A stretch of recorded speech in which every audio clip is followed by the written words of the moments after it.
آواز سے نعرہ تکبیر، نعرہ تکبیر، نعرہ رسالت، نعرہ رسالت، نعرہ حیدری، حسینیت، یزیدیت پر محمد و آل محمد صلوات۔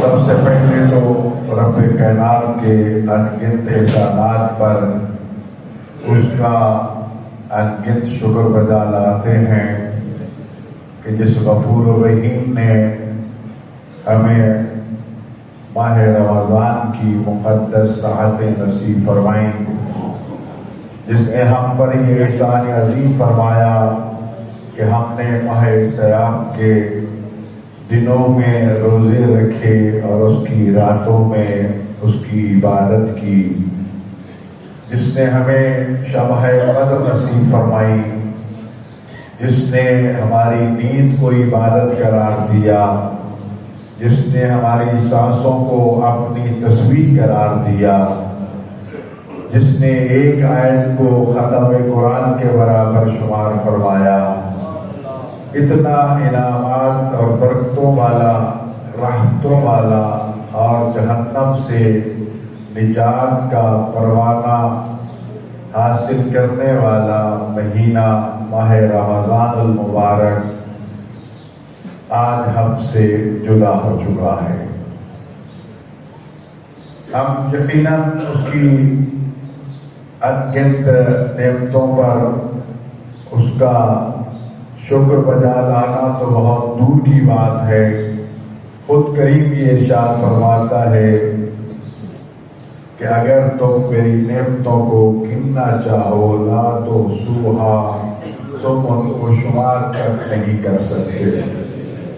پھر سب سے بڑا احسان عظیم کہ ہمیں رحمت للعالمین خاتم الانبیاء سید المرسلین صلی اللہ علیہ وآلہ وسلم کا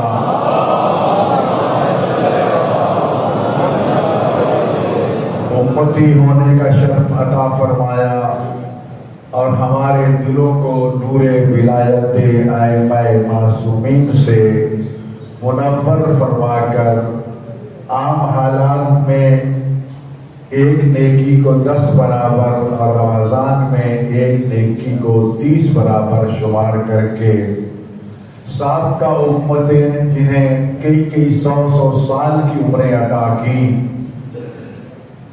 جب ان کا تذکرہ دربار رسالت میں خاتم النبیین نے فرمایا تو صحابہ کرام پہ مایوسی طاری ہو گئی۔ ہم تو ساری زندگی کا ایک ایک لمحہ بھی اللہ کی عبادت و ریاضت میں لگے رہے ہیں، تب بھی ہم ان کا مقابلہ نہیں کر سکتے۔ تو خالق نے سرکار ختمی مرتبت کے صدقے میں اس امت مرحومہ پر یہ رحم فرمایا، یہ احسان فرمایا کہ آپ ایک نیکی کرو گے 10 برابر لکھی جائے گی، ایک گناہ کرو گے تمہیں مہلت دی جائے گی کہ شاید اپنے گناہ پہ نادم ہو جائے، شاید شرمندہ ہو جائے۔ اگر شرمندگی کا احساس کر کے توبہ کر لی ہے تو میرے فرشتے تمہارا وہ گناہ بھی نہیں لکھیں گے، اور اگر تم نے گناہ کر ہی لیا تو پھر بھی ایک ہی لکھیں گے۔ اور پھر ماہ سیام کی عبادات اور پھر خاص طور پر غریب کربلا شہید مظلوم کی ایک زیارت السلام علیک یا ابا عبداللہ کو 70 حج کے برابر، حج بھی حج مقبولہ کے برابر قرار دیا۔ تو یہ سعادتیں، یہ نعمتیں خالق کائنات نے انسان کی بخشش کے لیے ہزاروں بہانے عطا کر رکھی ہیں۔ کوئی ہے جو جہنم سے چھٹکارا چاہتا ہے، گناہوں کی معافی مانگتا ہے، اور کل کا دن جو گزرا جتنا پورے ماہ رمضان میں وہ لوگ جن پر جہنم واجب ہو چکی تھی اس سے بھی کئی گنا افراد کو خالق نے کل جہنم سے نجات کا پروانہ عطا کیا۔ اور ارشاد فرمایا کہ رسول خاتم صلی اللہ علیہ وآلہ وسلم نے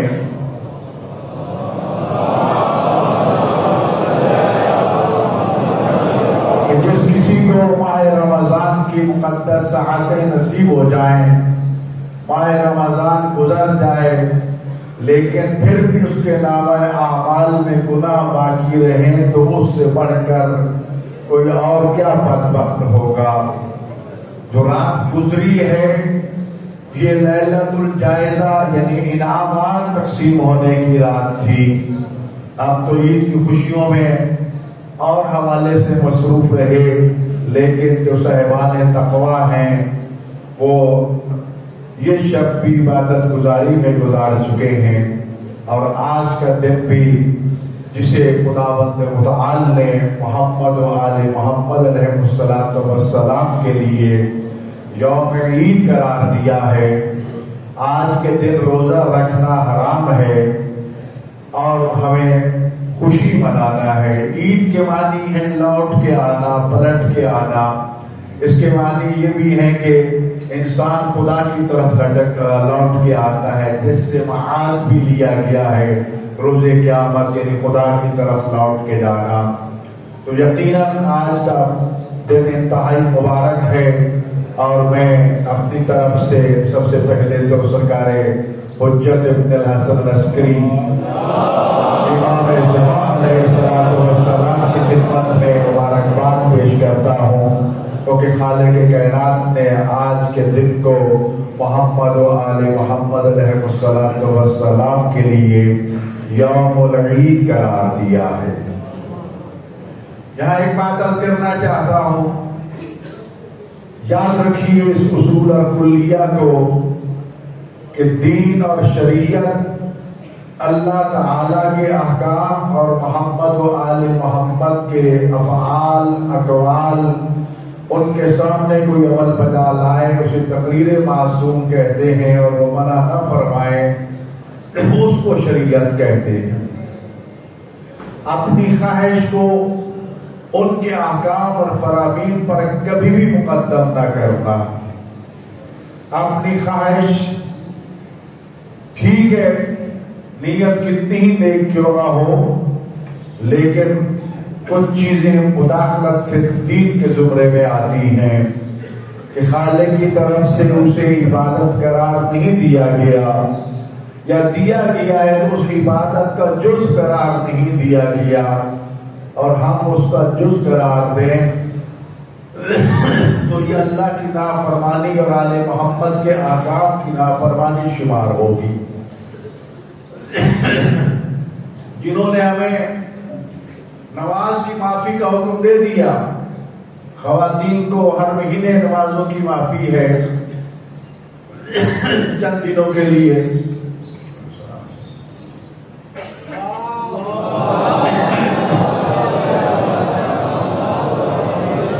بزرگوں کو مریضوں کو ماہ رمضان کے روزے معاف کر دیے گئے کہ آپ فدیہ دے دیں، آپ کی طرف سے روزے کا ثواب ہو جائے گا۔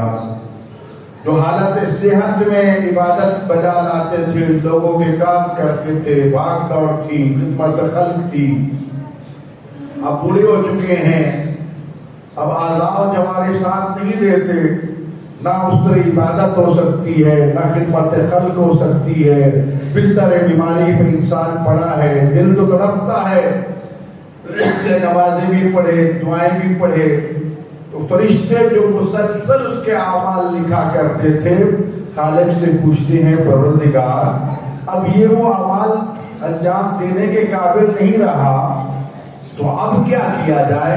تو خالق فرماتا ہے میرا بندہ جتنے بھی اعمال خیر حالت صحت پہ انجام دیتا رہا ہے، آج بستر بیماری پہ اگر وہ اعمال نہیں بجا لا سکتا کوئی بات نہیں، تو اسی طرح اس کے نام اعمال میں نیکیاں لکھتے جاؤ اس طرح حالت صحت میں نیکیاں بجا لاتا تھا۔ تو لہذا ٹھیک ہے، محبت محمد والے محمد ذکر محمد و آل محمد، فضائل محمد و آل محمد، مسائل محمد و آل محمد، مسائل آل محمد، یہ سب عبادت ہے، اس میں کوئی کلام نہیں ہے، کسی وقت بھی ہو سکتی ہے یہ، لیکن معصوم نے فرمایا کہ ہمارے ہاں اگر خوشی ہے تو ہمارا مومن خوشی مناتا ہے، ہمارے ہاں غم ہے تو مومن غم مناتا ہے۔ کچھ ایسے ایام ہیں کہ جس میں عبادت جائز ہوتی ہے، اس جائز کو واجب قرار دے لینا، میں کہوں کہ وہ جائز ہے، شریعت کہے جائز ہے اور میں کہوں نہیں تو وہ واجب ہے۔ محمد آل محمد علیہ الصلوۃ والسلام ارشاد فرمائے اور خالق فرمائے کہ اے آل محمد، ہم نے آج کے دن کو تمہارے لیے عید کا دن قرار دیا ہے اور میں اس کا انکار کروں۔ مجلس کسی وقت بھی ہو سکتی ہے، ہونی چاہیے، لیکن اس کا یہ انکار کرنا کہ ٹھیک ہے آل محمد کے یہاں مصائب ہیں، کتنا بڑا امتحان ہے اور پیغام ہے ہمارے لیے۔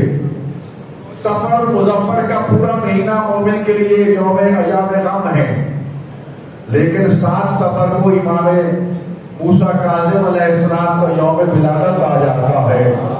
حکم ہوتا ہے کہ 7 سفر کو خوشی مناؤ کیونکہ محمد و آل محمد کے گھر میں خوشی ہے۔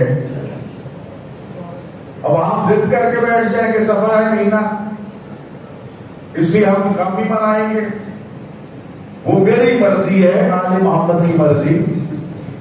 آج کا دن خوشی کا دن ہے، ذکر اہل بیت کیجیے، لیکن یہ نہ کہیے کہ ہماری عید ختم ہو گئی، ہم تو عید مناتے ہی نہیں ہیں، عید منانا حرام ہو گیا، آج تو صرف مجلس اور ماتم ہونا چاہیے۔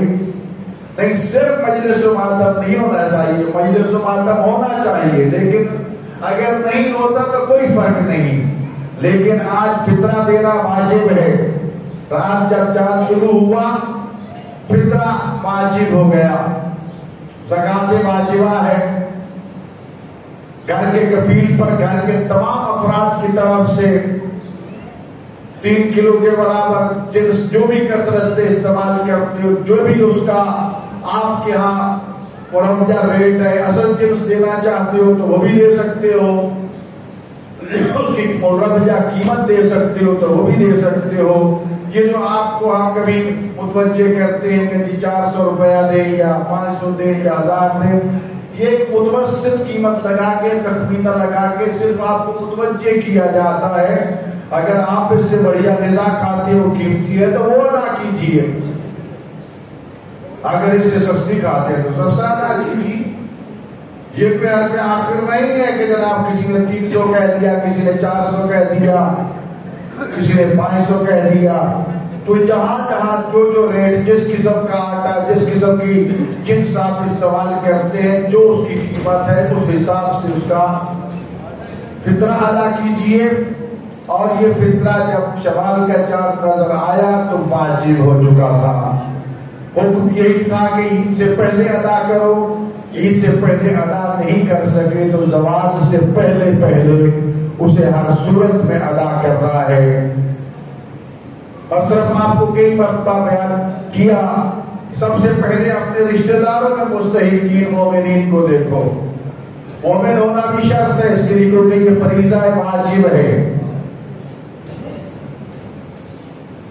مومن بھی ہو اور پھر متقی بھی ہو، حرام سے بچنے والا ہو، واجبات کا پابند ہو، صدقہ کیونکہ یہ فطرہ صدقہ ہے، واجب ہے، لہذا غیر سید کا یہ صدقہ سید استعمال نہیں کر سکتا، سید کے لیے یہ زکات فطرہ حرام ہے۔ ہاں البتہ سید کو دے دو، علماء نے اسے جائز قرار دیا ہے۔ رشتہ داروں بھی نہیں ہے تو پھر محلے والوں میں دیکھو، اگر وہاں کوئی مومنین موجود ہیں، مستحق ہیں تو ان کو دیجیے، اگر وہاں نہیں ہے تو پھر دوسرے محلوں میں جائیے۔ مدارس کے لیے آپ کو اس لیے کہا جاتا ہے کہ بسا اوقات افراد تو ہوتے ہیں لیکن مومن نہیں ہیں، افراد تو ہوتے ہیں لیکن صوم و صلات کے پابند نہیں ہیں، ان شرائط سے معلوم ہوتے جو شریعت نے مقرر فرمائی ہیں، اس لیے مدارس کو کہا جاتا ہے کہ یہاں کے طلبہ طالبات نماز پنجگانہ کے پابند ہیں، علوم محمد و آل محمد پڑھتے ہیں۔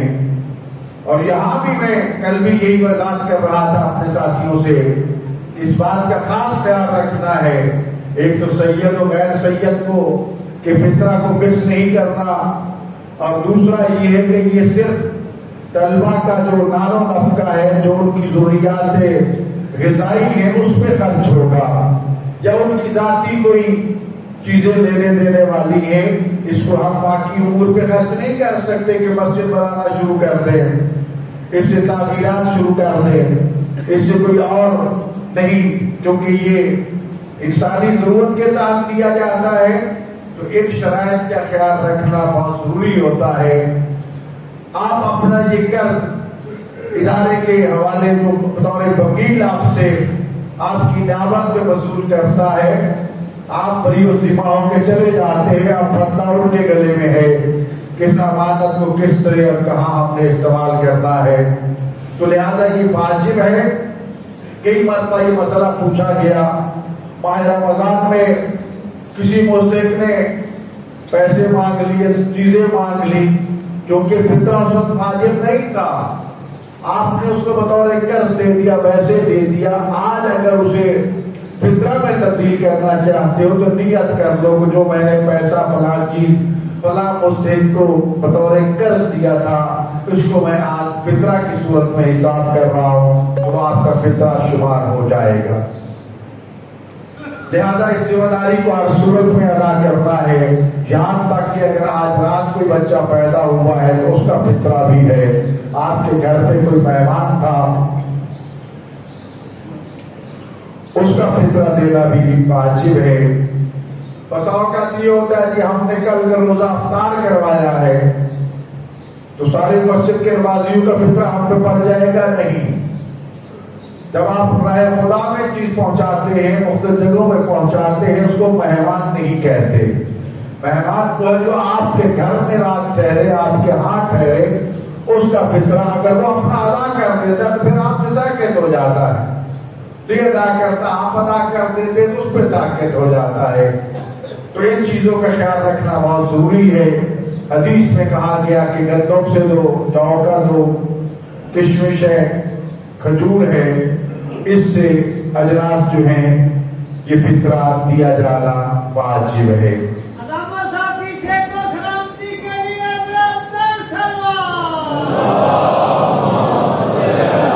یاد رکھیے کہ آپ نے پورے 30 دن الحمدللہ ریاضت، عبادت، سعادت، تلاوت قرآن تاکیبات میں بسر کیے ہیں، تو اب اس سلسلے کو آج ختم نہیں ہو جانا چاہیے، بلکہ اس کو سال بھر جاری رکھنا چاہیے تاکہ خدا آئندہ پھر ہمیں یہ دن نصیب فرما دے۔ تو لہذا یہ نہیں ہے کہ آج گئے اور پھر اس کے بعد مسجدیں خالی، صرف ماہ رمضان کے یا عید کے دن کے مسلمان نہ مومن نہ بنے، پورے سال کے پوری زندگی کے ہر لمحے کے مومن اور مسلمان بنے، فرائض و واجبات کو ادا کریں، اپنے اہل و عیال کو اس کا پابند کریں، تاکہ اللہ تعالی جو ہے وہ ہمارے گناہوں کو معاف فرمائے اور نیکیوں کو شرف قبولیت عطا فرمائے۔ فریضہ حج جو ہے اس کے ایام بھی شروع ہو چکے ہیں، درخواستیں وصول کی جا رہی ہیں۔ اگر کوئی آپ میں سے شرعی طور پر مستطیع ہو چکا ہے، جسمانی طور پر بھی صحت مند ہے، جسمانی استطاعت بھی اس میں ہے، بدنی استطاعت بھی ہے، اور پیسہ بھی اتنا ہے کہ آپ 20-25 دن 40 دن جو وہاں قیام کرنا ہے اس کے تمام تر اخراجات اور تمام تر ضروریات بھی پورا کرنے کی صلاحیت رکھتے ہیں، اور جتنا دن گھر سے غائب رہیں گے اہل و عیال کا خرچہ بھی آپ کے پاس موجود ہے۔ بے شک وہ قرض لینے سے بھی آپ پورا کر سکتے ہیں کہ میں قرض آرام سے ادا کر لوں گا، تو آپ مستطیع ہیں، آپ پر آج واجب ہو چکا ہے، اور یہ واجب بھی واجب فوری ہے. یہ نہیں ہے کہ چلو بہت سے لوگ کہتے ہیں ابھی مکان بنانا ہے، ابھی بچوں کی شادی کرنا ہے، ابھی یہ کرنا ہے، ابھی وہ کرنا ہے. نہیں، یہ سب چیزیں پیچھے رہ جائیں گی. فریضہ حج سب سے مقدم ہو جائے گا. اگر جان بوجھ کے ترک کرو گے اور ترک کرتے ہوئے حج ادا کیے بغیر مر گئے تو رسول اکرم صلی اللہ علیہ وآلہ وسلم ارشاد فرماتے ہیں مات یہودین اور نصرانین، یا یہودی ہو کے مرو گے یا عیسائی ہو کے مرو گے، میری امت کے ساتھ آپ کا کوئی تعلق نہیں ہوگا. لہذا وہ مستطیع افراد ان پر جن پہ حج واجب ہو چکا ہے اس فریضہ حج کو ادا کرنے میں جلدی کریں. اور اس وقت کیونکہ درخواستوں کا سلسلہ کاروانوں کے ذریعے شروع ہے، کاروان منہاج الرشد بھی اور بھی 20-25 شیعہ کمپنیاں ہیں، ان کے ذریعے آپ جا سکتے ہیں. اس فریضے پہ بھی توجہ دیجیے اور صدقات و خیرات کا سلسلہ جاری رکھیے. خاص طور پر میں ہاتھ باندھ کے آپ سب سے درخواست کرتا ہوں، جو کئی مرتبہ میں عرض کر چکا ہوں، خدا نہ اپنے اسٹیج کی حفاظت کرو. آپ کے ممبر پہ آنے والے ایسے بے لگام افراد آ رہے ہیں جنہیں نہ تو یعنی اگر سبقت لسانی میں بھی رات نعوذ باللہ من ذالک حاکم بادہن، وہ کیا کہتے ہیں کہ نقل کفر نہ باشد. ایک ذاکر جو ہے وہ کہتا ہے کہ صبح سویرے اٹھتے ہی جناب، اب وہ کہنا تو یہ چاہتا ہوگا شاید کہ جناب زہرا سلام اللہ کے دشمنوں پہ لعنت کرو، اور وہ نعوذ باللہ کہہ رہے ہیں جناب زہرا پہ، اور سامنے سے واہ واہ واہ واہ سبحان اللہ ہو رہی ہے. کسی کتنی کھوپڑی میں نہیں ہے کہ اس نے اگر غلطی سے کہہ دیا. دوسرے ایک صاحب بڑے نامی گرامی جنہوں نے پورے ملک مصیبت میں ڈالا اپنی بد کلامی اور بد زبانیوں کی وجہ سے، اس وہ دعا کر رہے تھے خدایا شیعہ قوم کو تباہ و برباد فرما. آگے سے آمین بڑی اونچی آواز میں کہی جا رہی ہے. ہو سکتا ہے اس کو بھی سبقت لسانی سے کہہ دیا ہو. جی تو یہ سننے والوں کی حالت جب ہو اور وہ بیان کرنے والوں کی حالت یہ ہو. ابھی ایک صاحب جو ہے اس کا تذکرہ آیا، اس میں صلوات پڑھ لیجیے بلا دوا سے.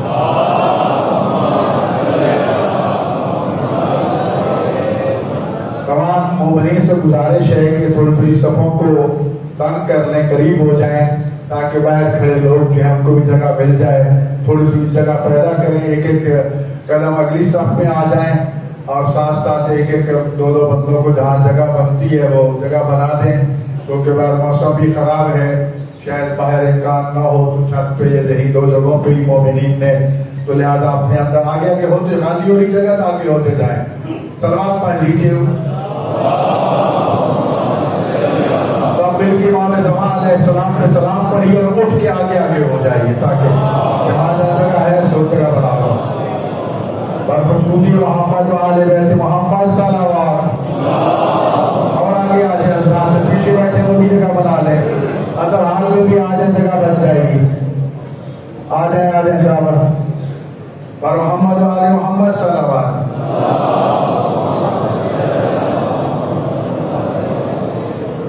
قرآن کریم میں حکم ہے کہ جب مومن آئے تو جگہ بنا لیا کرو. دل میں جگہ ہو تو زمین پہ بڑی جگہ بن جاتی ہے.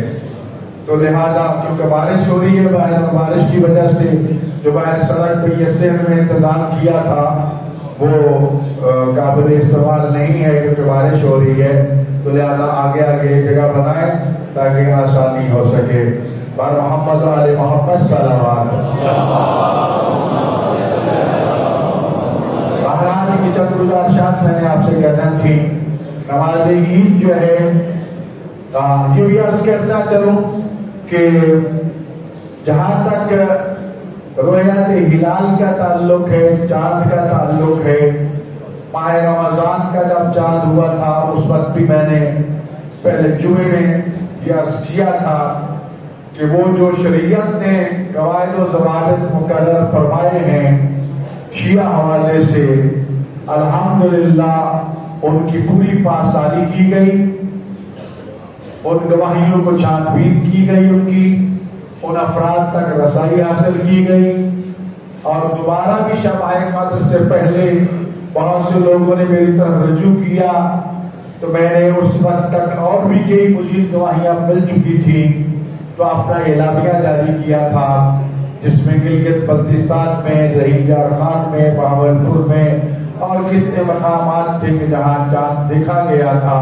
لہذا ماہ رمضان جو پہلا روزہ شاید ہم نے جمعرات کو رکھا تھا یا بدھ کو، تو وہ بھی ٹھیک تھا، اور اب آج جو ہم عید بنا رہے ہیں الحمدللہ ہمیں کوئی کسی قسم کی شہادت موصول نہیں ہوئی۔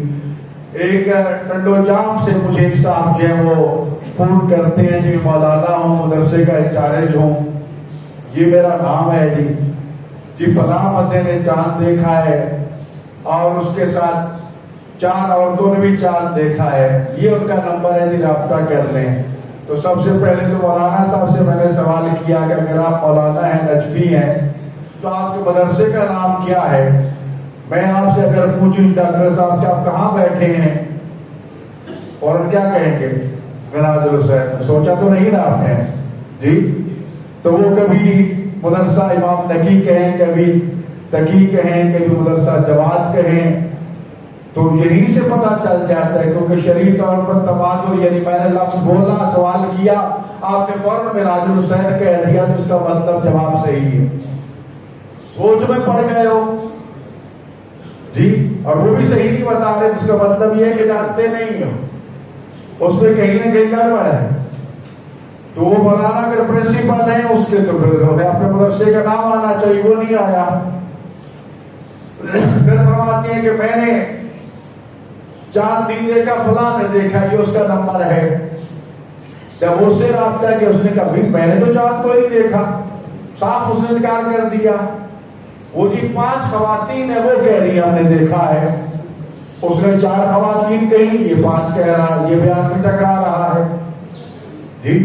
پھر محکمہ موسمیات کے والے سے جب وہاں کے ہم آسمانی صورتحال کو سامنے لے کر آئے، سارے بادل ہی بادل ہیں وہاں پر۔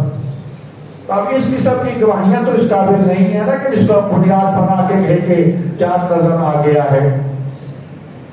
ایران کی روئے دلال کمیٹی سے میں نے پچھلی دفعہ بھی عرض کیا تھا کہ میرا رابطہ رہتا ہے، پچھلی دفعہ تو میں نے افغانستان کے علماء سے بھی رابطہ رکھا، تو لہذا چاند کل کہیں بھی نظر نہیں آیا۔ یہی وجہ ہے کہ ایران میں بھی آج عید ہے، عراق میں بھی آج عید ہے، لیکن میں نے پچھلے بیانیہ میں عرض کیا تھا کہ ہمارے 4 فقہا جو ہیں وہ یہ کہتے ہیں کہ دنیا میں کہیں بھی چاند نظر آ جائے تو پوری دنیا میں عید ہوگی یا روزہ ہوگا۔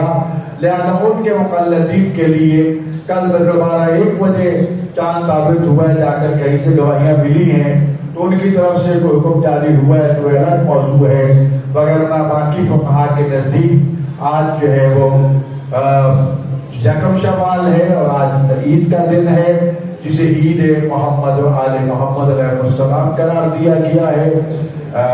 2 رکعت نماز ہوگی، پہلے جمعہ میں پہلے خطبہ ہوتے ہیں 2 خطبے، لیکن عید میں خطبات بعد میں ہوتے ہیں، اور پہلے 2 رکعت نماز عید الفطر پڑھتا ہوں، سنت قربت اللہ۔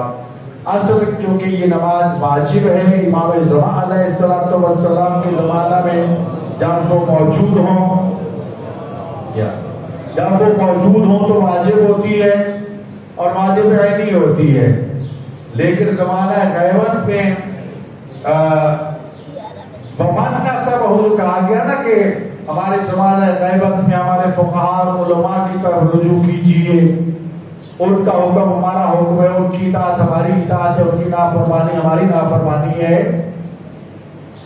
تو اسی سے فقہاء نے استدلال کیا کہ جب ان کو نائب عمومی بنا دیا گیا ہے تو دوسرا حکم یہ ہے کہ امام علیہ السلام خود امام جماعت ہوں، یا ومن کا سب ہوں، جس کو معین کریں گے فلاں آپ جا کر یہ نماز پڑھائیں۔ جمعہ کے لیے بھی یہی صورتحال تھی، عید کے لیے بھی یہی تھی، وغیرہ سنت نماز کی جماعت ہمارے ہاں نہیں ہے۔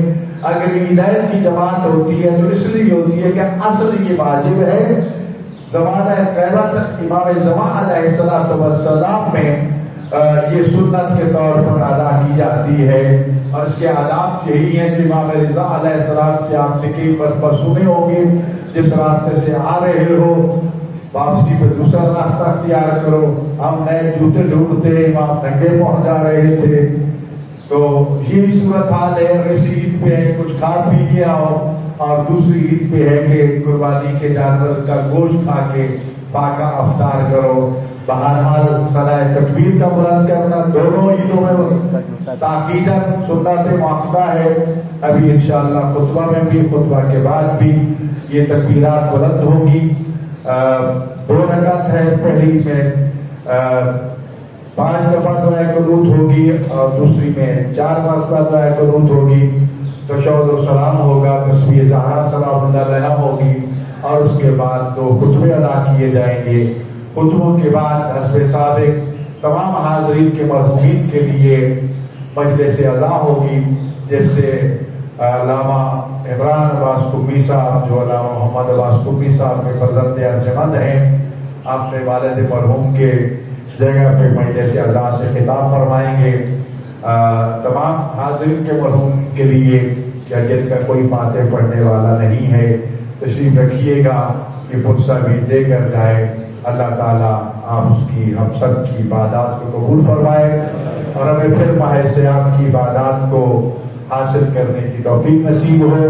مالک کائنات ہم سب کے اعمال کو قبول و مقبول فرمائے, ریاکاری سے محفوظ فرمائے. آپ یہ کوتاہی رہ گئی تو مالک اس سے درگزر فرما. حجت دوران امام زمان علیہ السلام کے ظہور پر میں تعجیل فرما اور ہم سب کو امام زمانہ کے امان و انصار میں شمار فرما. اور محمد اہل بیت محمد